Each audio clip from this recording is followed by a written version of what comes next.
Halo semuanya, selamat datang kembali di channel kita. Hari ini kita bakal bahas topik yang mungkin relate banget sama banyak dari kita. Pernah nggak sih kalian ngerasa, kerja udah makin keras, tapi kok rasanya makin susah buat nabung, buat beli rumah, atau bahkan sekadar buat liburan? Kalau iya, kalian nggak sendirian. Fenomena ini lagi hangat dibicarakan, dan banyak yang bilang ini tanda-tanda kelas menengah di Indonesia lagi terancam. Benarkah kelas menengah Indonesia pelan-pelan menghilang? Yuk, kita kupas tuntas bareng-bareng. Pertama, kita harus tahu dulu, siapa sih yang disebut kelas menengah? Definisi kelas menengah ini sebenarnya macam-macam. Bank Dunia atau World Bank punya kriteria sendiri. Mereka membagi masyarakat jadi 5 kelompok berdasarkan pengeluaran per kapita per hari. Ada kelas miskin, rentan miskin, kelas menengah bercita-cita, kelas menengah, dan kelas atas. Nah, menurut Bank Dunia, yang masuk kategori kelas menengah itu adalah mereka yang pengeluarannya antara sekitar 12 hingga 60 dolar Amerika per hari. Kalau dirupiahkan ya sekitar 180.000 sampai 900.000 per hari.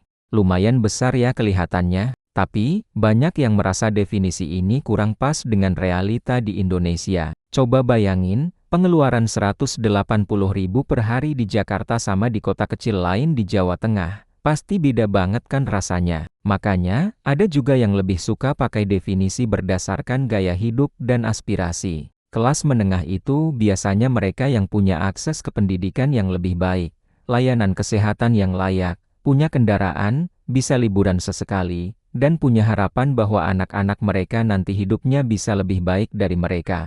Mereka ini tulang punggung ekonomi, loh, konsumsi mereka yang bikin roda ekonomi berputar. Masalahnya, belakangan ini, menjadi dan bertahan sebagai kelas menengah itu rasanya makin sulit.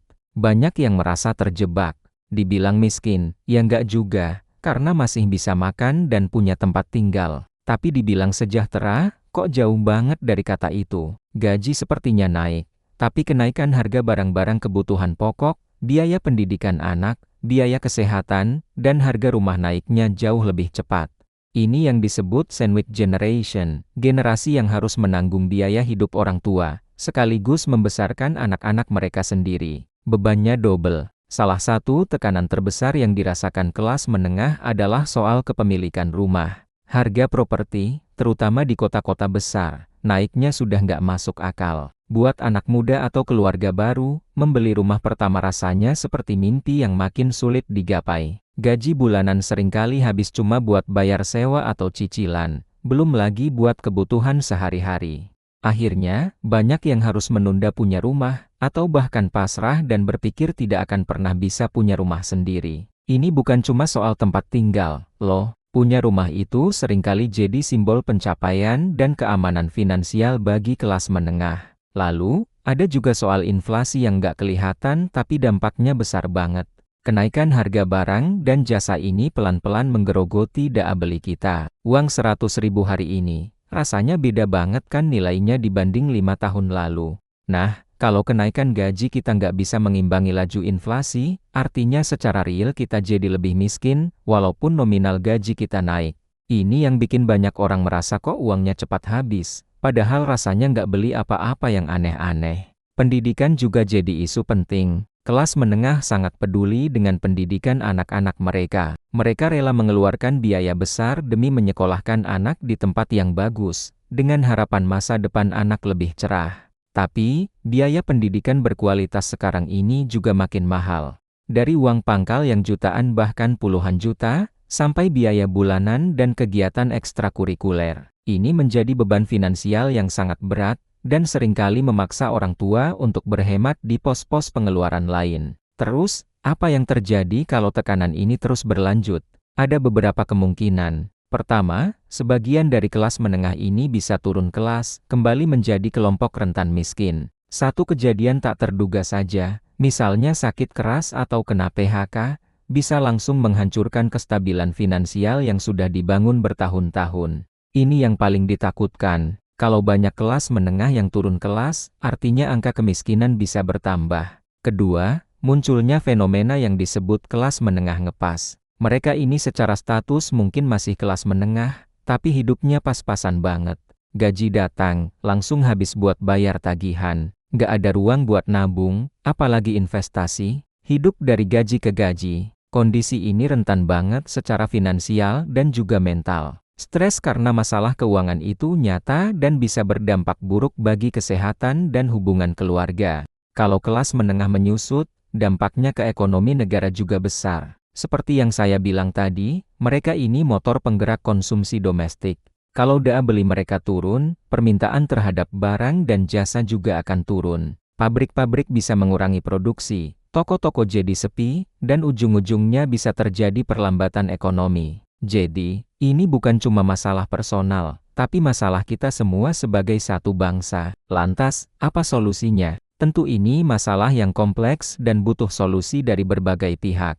Dari sisi pemerintah, kebijakan yang pro kelas menengah sangat dibutuhkan. Misalnya, mengendalikan harga kebutuhan pokok dan harga rumah agar lebih terjangkau. Mungkin dengan membangun lebih banyak perumahan rakyat yang layak atau memberikan insentif pajak bagi pembeli rumah pertama. Sistem jaminan sosial dan kesehatan yang lebih baik juga krusial, supaya kalau ada musibah, masyarakat tidak langsung jatuh miskin. Peningkatan kualitas pendidikan dan pelatihan kerja juga penting, supaya tenaga kerja kita lebih kompeten dan bisa mendapatkan upah yang lebih layak.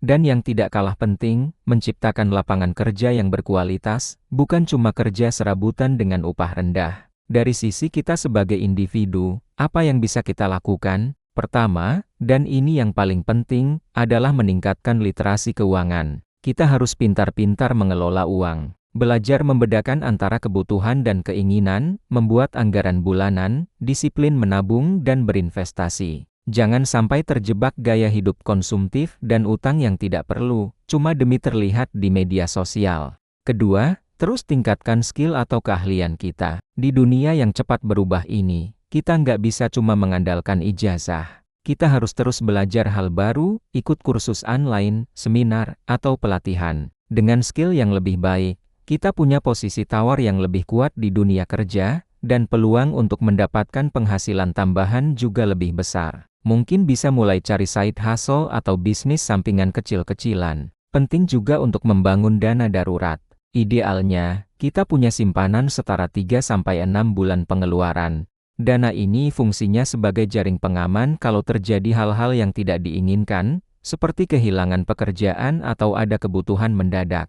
Jadi kita nggak perlu langsung berutang. Fenomena tergerusnya kelas menengah ini adalah sebuah alarm buat kita semua. Ini adalah cerminan dari tantangan ekonomi yang lebih besar. Ini bukan cuma tentang angka-angka statistik, tapi tentang jutaan mimpi dan harapan keluarga di seluruh Indonesia. Harapan untuk hidup lebih baik, memberikan pendidikan terbaik untuk anak, dan menikmati masa tua dengan tenang. Kalau kita merasa tertekan dengan kondisi ini, ingatlah bahwa kita tidak sendiri. Banyak sekali yang merasakan hal yang sama. Jangan ragu untuk bicara dengan pasangan, keluarga, atau teman dekat. Kadang, berbagi beban bisa membuat kita merasa lebih ringan. Dan jika tekanan mental sudah terasa sangat berat, jangan ragu untuk mencari bantuan profesional. Kesehatan mental kita sama pentingnya dengan kesehatan fisik. Jadi, apakah kelas menengah Indonesia benar-benar akan hilang? Mungkin tidak sepenuhnya hilang, tapi jelas sedang berada di bawah tekanan hebat dan ukurannya bisa menyusut jika tidak ada perbaikan yang signifikan. Ini adalah pekerjaan rumah besar bagi pemerintah dan juga tantangan bagi kita semua untuk bisa lebih cerdas dan tangguh dalam menghadapi situasi ekonomi yang tidak menentu ini. Semoga pembahasan kita kali ini bisa membuka wawasan dan memberikan sedikit pencerahan. Jangan cuma jadi penonton, mari kita jadi pelaku yang aktif mencari solusi, minimal untuk diri kita sendiri dan keluarga. Terima kasih banyak sudah menyimak sampai akhir. Apa pendapat kalian tentang topik ini? Apakah kalian juga merasakan tekanan yang sama? Coba deh, share pengalaman dan pandangan kalian di kolom komentar di bawah. Kita diskusi bareng-bareng. Jangan lupa like, share video ini jika bermanfaat. Dan subscribe channel ini biar nggak ketinggalan konten-konten menarik lainnya. Sampai jumpa di video berikutnya.